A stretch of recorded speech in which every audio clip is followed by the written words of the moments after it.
ओम गुरुर्ब्रह्मा गुरुर्विष्णु गुरुर्देवो महेश्वरा गुरुर्साक्षात् परब्रह्म तस्मै श्री गुरुवे नमः।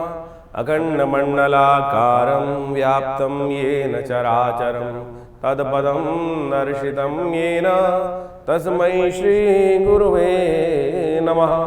नमस्कार, स्वागत है आपका आचार्यवाणी में। मैं आचार्य डॉक्टर विक्रमादित्य आपके साथ हूँ। आज का विषय है कन्या राशि वालों के लिए जून का मध्यकाल ग्रह नक्षत्रों का किस प्रकार का योग बनाएगा। ग्रह नक्षत्रों के दृष्टिकोण से जून के मध्यकाल में जो योग बन रहे हैं वो आपको बहुत अच्छे से समझ लेना चाहिए। जून के मध्यकाल में बृहस्पति महाराज अस्त हो गए हैं, बुध उदय हो गए हैं, मंगल ने परिवर्तन का मार्ग पकड़ लिया है, शनि के साथ षडाष्टक योग बनकर तैयार हो गया है और ऐसे में सूर्य भी परिवर्तन की तरफ जाकर भाग्य से निकलकर विशेष तौर पर कई ग्रहों के साथ विचित्र प्रकार का योग बना रहे हैं। त्रिग्रही योग, सूर्य, बृहस्पति, बुध, ये सब के सब आपकी राशि में एक तरह से विशेष प्रकार का योग बना रहे हैं। इन सब का प्रभाव आपके लिए खास तौर पर बड़ा विशेष परिवर्तन का योग बनता दिखाई देगा। ऐसे में आपको खास तौर पर कुछ खास बातों का ध्यान रखना है, क्योंकि बृहस्पति का जब अस्त हो जाए तो कहा जाता है कि बड़ी मुश्किल से आपकी राशि में सम्मान वाले भाव में, लाभ वाले भाव में, कार्य को पूर्ण कराने वाले भाव में बृहस्पति महाराज आए। और अभी बहुत तेज गति से बृहस्पति की गति चल रही है और ऐसे में बृहस्पति का अस्त हो जाना बने बनाए काम पर कहीं ना कहीं स्थिति को अननेसेसरी की नुकसान की तरफ ले जा सकता है। ऐसे में कहाँ कहाँ कौन कौन से क्षेत्र में किस प्रकार का लाभ होगा, कहाँ कहाँ किस किस क्षेत्र में कौन सी सावधानी रखनी है, कौन सा खास उपाय आपके लिए करने की ज़रूरत है, इस बात को ध्यान रखना। विश्व के दृष्टिकोण से इस वक्त षडाष्टक योग जो है वो अशांति का वातावरण बना रहा है। इस आषाढ़ के महीने में 5 बृहस्पतिवार का योग कहीं ना कहीं वियोगात्मक योग दे रहा है। केतु के साथ मंगल की युति कहीं ना कहीं तेजी को और तेज करती दिखाई दे रही है, तेजी का रुख रहेगा। लेकिन साथ साथ सूर्य का रविवार के दिन परिवर्तन होना, बृहस्पति का अस्त होना, ये कहीं ना कहीं नुकसान की स्थिति बना सकता है। तो ऐसे में ये कहीं ना कहीं विस्फोटक योग बना सकता है। तो ऐसे में ध्यान रखने की ज़रूरत है। कब क्या होने वाला है जान लीजिए आपकी राशि के दृष्टिकोण से। कन्या राशि वालों के लिए सबसे पहले हम बात करते हैं 11 तारीख की। 11 तारीख बुधवार का दिन, पूर्णिमा है। इस दिन ज्येष्ठ की पूर्णिमा का योग बन रहा है, वट सावित्री का व्रत पूर्ण होगा। ग्रह नक्षत्रों के दृष्टिकोण से, आपकी राशि के दृष्टिकोण से यदि हम समझें तो ये योग विशेष तौर पर आपके लिए कहीं ना कहीं आपके खर्चे बढ़ाता दिखाई देगा। कहीं ना कहीं थोड़ा खर्चों को कंट्रोल करने की ज़रूरत है इस वक्त, तो उसको कंट्रोल करके काम करेंगे तो अच्छा रहेगा। कहीं ना कहीं पराक्रम का उदय होता दिखाई दे रहा है, लेकिन पराक्रम का उदय सही दिशा में हो, इस बात का ध्यान रखना। यदि दिशा बदल जाएगी तो कहीं ना कहीं नुकसान होने के योग बन सकते हैं। थोड़ा स्वार्थी होकर काम करने की ज़रूरत है, वो आपके लिए अच्छा रहेगा। इस दिन बृहस्पति महाराज अस्त होने की तरफ जा रहे हैं। सुबह करीब 10:28 पर बृहस्पति अस्त हो जाएंगे। लेकिन एक बहुत बढ़िया योग बन रहा है, प्रकृति ने जो बैलेंस करने का योग बनाया है। बुध इस दिन उदय होने की तरफ जाएंगे। दशम भाव में स्वग्रही बैठे हुए बुध आपकी राशि के दृष्टिकोण से ये उदय होकर बृहस्पति के कहीं ना कहीं बहुत सारे जो अस्त होने के कारण से नुकसान है उसमें कहीं ना कहीं लाभ देने के योग बनाते दिखाई देंगे। तो इससे आपको कहीं ना कहीं अच्छा रहेगा। हो सके तो इस दिन विशेष तौर पर जल का दान करें, वट का पूजन करने का प्रयास करें। अपने हाइट के बराबर एक सफ़ेद धागा लेकर, उसको विशेष तौर पर सूती धागा लेकर वट के साथ बांधने का प्रयास करें। ओम नमो भगवते वासुदेवाय इस मंत्र का जप करते हुए भगवान की कृपा से कष्ट निवारण करने का योग बनेगा। 12 तारीख बृहस्पतिवार का अवसर, आषाढ़ का महीना इस दिन से आरंभ होगा। प्रतिपदा तिथि है कृष्ण पक्ष की। और ऐसे में ग्रह नक्षत्रों के दृष्टिकोण से समझें कि आपकी राशि के दृष्टिकोण से शुक्र महाराज भरणी नक्षत्र में प्रवेश करते दिखाई देंगे। और आपकी राशि के दृष्टिकोण से देखें, शुक्र महाराज इस वक्त अष्टम भाव में विराजमान है और वहाँ भरणी नक्षत्र में प्रवेश करने के साथ साथ ये थोड़े और ताकत में होंगे। ये एक तरह से आपके लिए अच्छी स्थिति उत्पन्न करता दिखाई दे रहा है, आपके लिए कहीं ना कहीं लाभ देने के योग बना रहा है। कई पंचांगों के दृष्टिकोण से इस दिन यानी 12 तारीख को बृहस्पति का अस्त होना लिखा गया है। तो ये केवल जो है क्षितिज पर कौन से भाव पे सूर्य जब ग्रह बिल्कुल क्षितिज पे आरंभ हुआ या उसका मध्य भाग आया तब उसके दृष्टिकोण से ये प्रभाव जाना जाता है। लेकिन ओवरऑल ग्रहगण दृष्टिकोण से जो प्रभाव आपके लिए बन रहा है ये कहीं ना कहीं गजकेसरी योग का निर्माण कर रहा है। ये आपके लिए अच्छा रहेगा। बृहस्पति के सम्मुख दृष्ट होकर चंद्रमा विराजमान होकर राजयोग का निर्माण कर रहे हैं। बुध वहाँ पर स्वग्रही जिस प्रकार से उदय हो गए हैं वो भी आपके लिए अच्छा लाभ बनाते दिखाई दे रहे हैं। तो तटस्थ होकर काम करने का प्रयास करें तो अच्छा रहेगा आपके लिए। तो ऐसे में विशेष तौर पर पूरी शक्ति लगा कर काम करना आपके लिए अच्छा रहेगा। लाभ की स्थिति बनती दिखाई दे रही है आपके लिए। ऐसे में 11 और 12 तारीख को ज्येष्ठ और मूल नक्षत्र हैं, उनकी मूल शांति अवश्य होनी चाहिए जो इन नक्षत्रों में जन्म लेते हैं, और मूल शांति सही रूप से होगी तो इसका कष्ट निवारण करने का योग बना रहेगा। 13 तारीख शुक्रवार का अवसर, द्वितीय तिथि विद्यमान है और इस दिन भी आपकी राशि के दृष्टिकोण से कई प्रकार के राजयोग का निर्माण आपके लिए सहायता प्रदान करता दिखाई दे रहा है। ऐसे में विशेष तौर पर आपके लिए सबसे श्रेष्ठ योग जो बन रहा है उसका आपको लाभ लेने के लिए थोड़ा सा भगवान शिव की उपासना अवश्य करनी चाहिए। हो सके तो दूध का दान करें, हो सके तो विशेष तौर पर भगवती महालक्ष्मी को प्रसन्न करने के लिए श्री सूक्त का पाठ करें, वो आपके लिए बड़ा श्रेष्ठ रहेगा, लाभ का योग बनाएगा। 14 तारीख ग्रहों का परिवर्तन का योग है। इस दिन सुबह सुबह ग्रह नक्षत्र परिवर्तन की तरफ जा रहे हैं और ये परिवर्तन आपके लिए बहुत बढ़िया है, कहीं ना कहीं पॉजिटिव बनता दिखाई दे रहा है।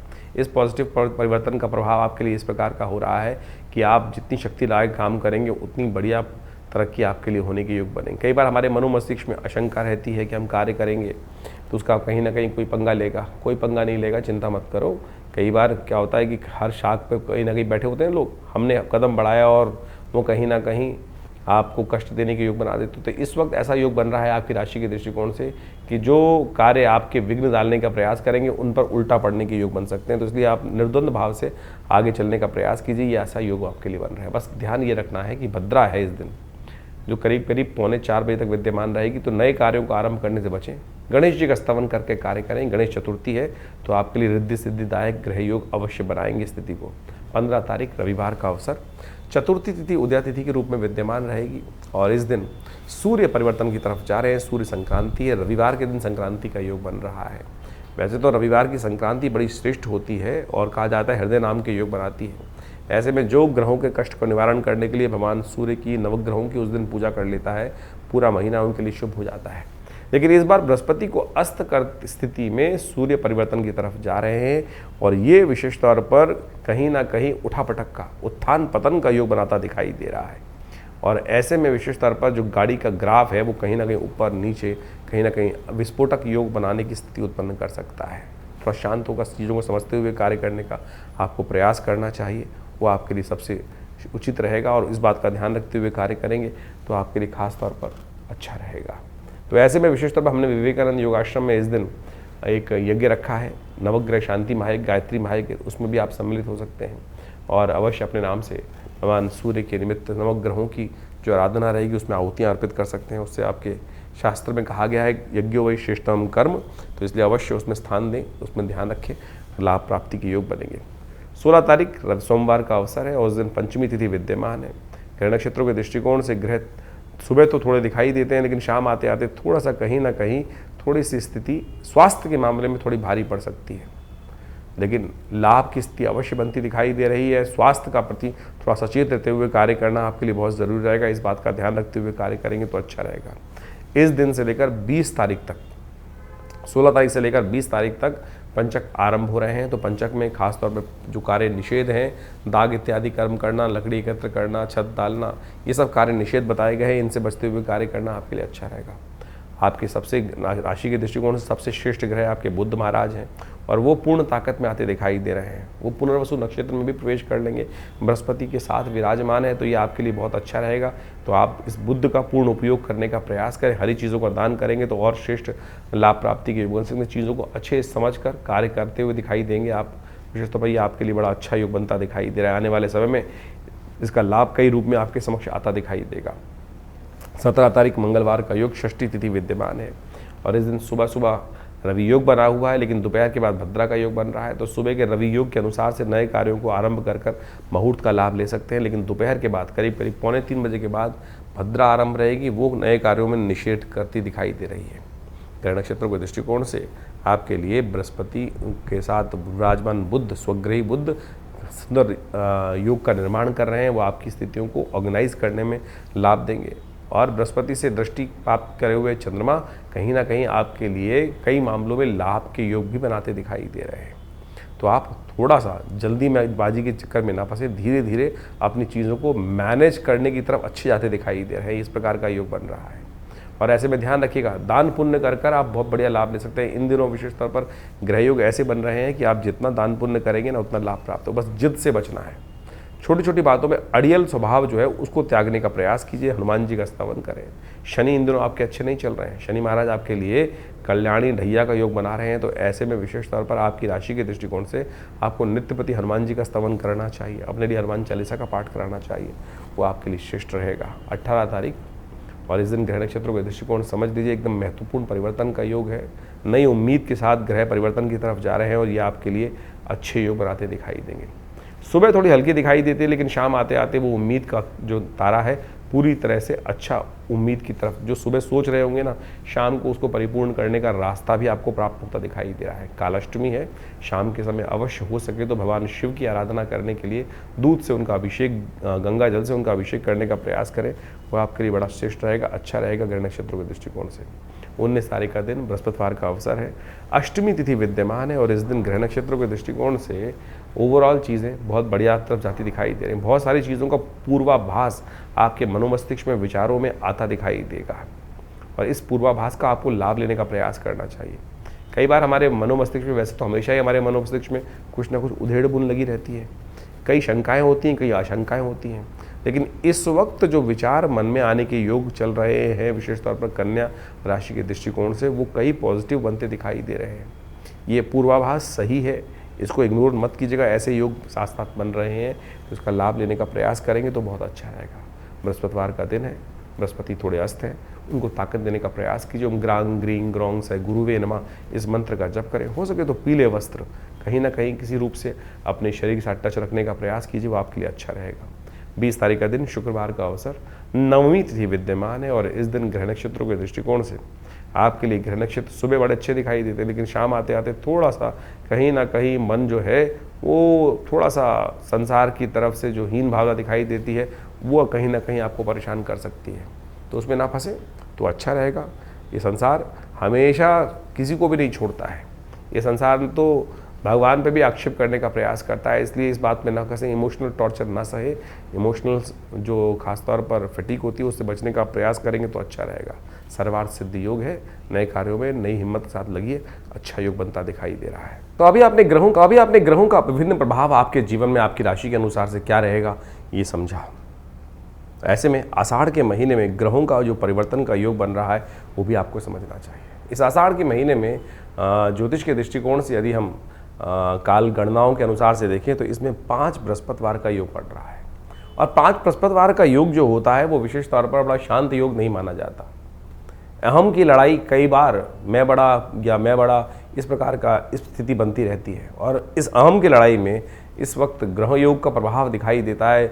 शनि और मंगल का जिस प्रकार का प्रभाव परिवर्तन के अनुसार से बन रहा है वो युद्धकारक ग्रह बनता दिखाई दे रहा है, द्वेष का, संघर्ष का योग दिखाता है। इसके साथ साथ मंगल भी ग्रह परिवर्तन की तरफ गए, मंगल सिंह राशि में जब प्रवेश किए और साथ साथ केतु के साथ उन्होंने युति बनाई। ये युति भी विशेष तौर पर बाजार के अंदर तेजी का रुख लाती दिखाई दे रही है। तो ऐसे में ये तेजी का रुख पहले से यदि समझ में आ जाए तो उससे व्यक्ति लाभ लेने का प्रयास करता दिखाई देता है। ग्रह नक्षत्र दृष्टिकोण से बाजार का रुख, हर चीज़ के रुख को हमें समझते हुए कार्य करने का प्रयास करना चाहिए। वहीं स्थिति एक और भी परिवर्तन के बन रही है, बृहस्पति अस्त हो गए हैं और साथ साथ सूर्य का परिवर्तन जब होने का योग बन रहा है वो रविवार को बनता दिखाई दे रहा है और उसके कारण से परिवार में और कई प्रकार से समाज के अंदर उथल पुथल होने के योग दिखाई देते हैं। आकाशीय क्षेत्र में विशेषतौर पर विस्फोट के योग बनते दिखाई दे रहे हैं ग्रह नक्षत्रों के दृष्टिकोण से। ये सारा का सारा प्रभाव विशेष तौर पर जो समझें, आषाढ़ का महीना वैसे ही इस प्रकार का होता है कि आकाश में जब बादल छाए रहते हैं और जब चंद्रमा दिखाई देता है तो कभी चंद्रमा ओझिल हो जाता है, कभी चंद्रमा सामने आ जाता है, यानी एक और समझे भी वैसे भी समाज के अंदर अभी देखें हम तो दिन के अंदर जो प्रभाव चलता है, कभी बादल आगे, कभी छाँव, कभी धूप का खेल चलता रहता है। तो ऐसे में ग्रहों का परिवर्तन का योग भी उसी तरफ दिखाता है। तो ऐसे में अपने ग्रहों को सही से समझते हुए कार्य करना हमारे लिए बहुत ज़रूरी है। जो देश काल परिस्थिति में ग्रहों को समझकर कार्य करने का प्रयास करते हैं उनके जीवन में महत्वपूर्ण परिवर्तन आने के योग बन जाते हैं। देखिए, भगवान की आराधना ही हर ग्रह का निवारण है। बहुत सारे लोग इस बात को समझने का प्रयास करते हैं कि उपाय जो हम दिन पर दिन बताते हैं कई लोगों ने लिख के भेजा कि भाई नित्यपति पूजा नहीं करनी चाहिए। अरे नित्यपति तो पूजा करना सबसे श्रेष्ठ कार्य है, वो तो आपका इष्ट मंत्र जो है उसका तो जब अवश्य करने का प्रयास करें। लेकिन कई विशेष मुहूर्त बनते हैं पौराणिक कालों में, पुरानी गणनाओं के अनुसार से, पुरानी कथाओं के अनुसार से कुछ दिनों का, कुछ विशेष योगों का विशेष महत्व बताया जाता है।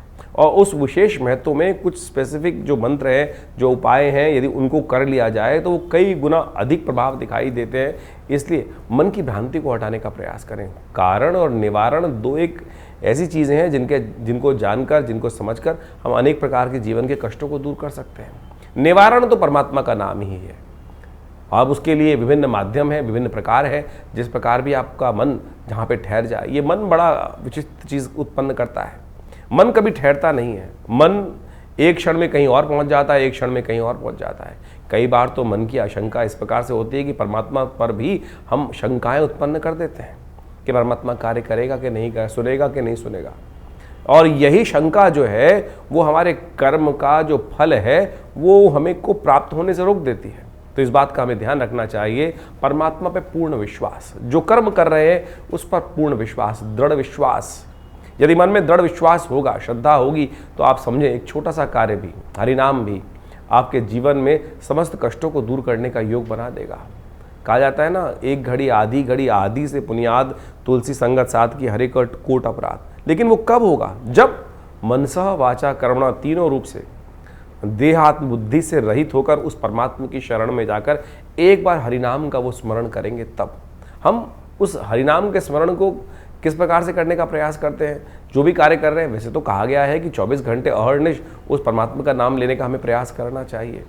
लेकिन कई बार तो क्या होता है, स्थिति ऐसी होती है कि बहुत सारे अलग अलग भाव मन में चल रहे होते हैं। लेकिन यदि ये स्थिति बन जाए कि हम 24 घंटे परमात्मा का नाम लें, तो हो सकता है कोई एक क्षण तो ऐसा आएगा कि जब पूर्ण निष्ठा के साथ उस श्री हरि के चरणों में हमारा मन लगा होगा। और जब वो क्षण आ गया तो समझें कि जितनी मेहनत 1.25 लाख, 2 लाख, 5 लाख मंत्र जप करने का प्रभाव 1 सेकंड में आपको प्राप्त हो जाएगा। तो इसलिए भारतीय संस्कृति में ज्योतिष विज्ञान में कारण और निवारण दोनों को मार्ग को प्रशस्त किया गया है। कारण जाना जाता है ग्रहों की गणना के अनुसार से, अनुभव के माध्यम से, और उपाय किए जाते हैं जिस प्रकार से भारतीय संस्कृति में ज्योतिष के अनुसार से बताया गया है। सबसे श्रेष्ठ उपाय जो बताए गए, मंत्र जप, यज्ञ, दान, यही सबसे श्रेष्ठ उपाय है। आप इसको अवश्य करने का प्रयास करना चाहिए। और आज हम विशेष तौर पर बहुत सारे अलग अलग प्रकार के उपायों को हम समझाने का जो प्रयास करते हैं, सत्य रूप में काम करता है। अभी एक व्यक्ति हमारे पास आया, बहुत परेशान था कुछ वर्ष से, और उसके कष्ट दूर हो नहीं रहे थे।